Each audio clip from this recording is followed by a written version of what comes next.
In the last video in this series, I covered how I painted the faces for these figures. Now I'll show a simple way to paint the Feldgrau uniform used by German Heer infantry during World War II. Since these figures are background characters in a diorama, the goal is to get convincing results quickly without spending a huge amount of time. Feldgrau is often painted too green.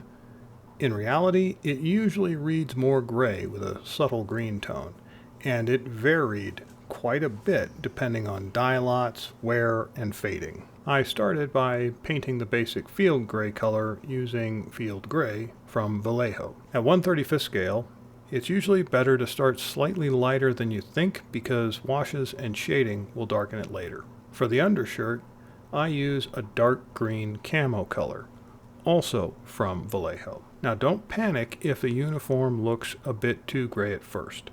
The washes and shadows will bring the green tone back later. To add some highlights, I mixed field gray with a little green gray and applied it to the edges and raised areas of the uniform. I also used a mix of camo green and field gray in some of the deeper recesses to create subtle shadows in the folds of the uniform. Keep the highlights and shadows fairly subtle.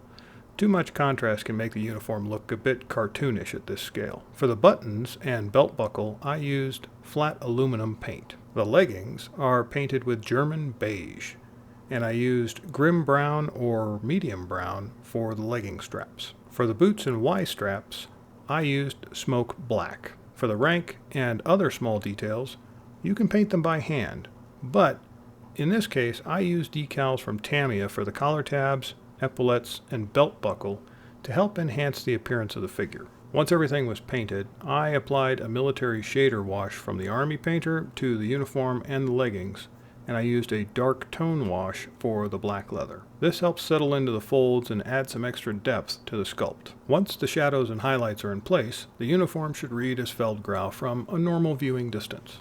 These figures are meant to work as part of a larger scene, so keeping the process simple lets you paint an entire group quickly while still getting convincing results. And since real Feldgrau uniforms varied quite a bit, it's perfectly fine if different figures end up slightly different shades.